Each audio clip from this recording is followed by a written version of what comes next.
Have you ever printed a document twice by mistake, then thrown the second copy away? Professor Eliza can show us how to reduce this wastage.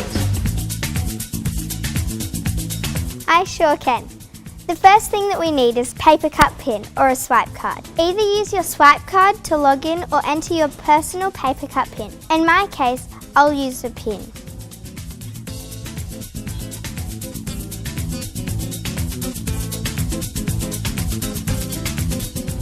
As you can see, I've accidentally printed this email twice. Let me show you how you can cancel one of these prints.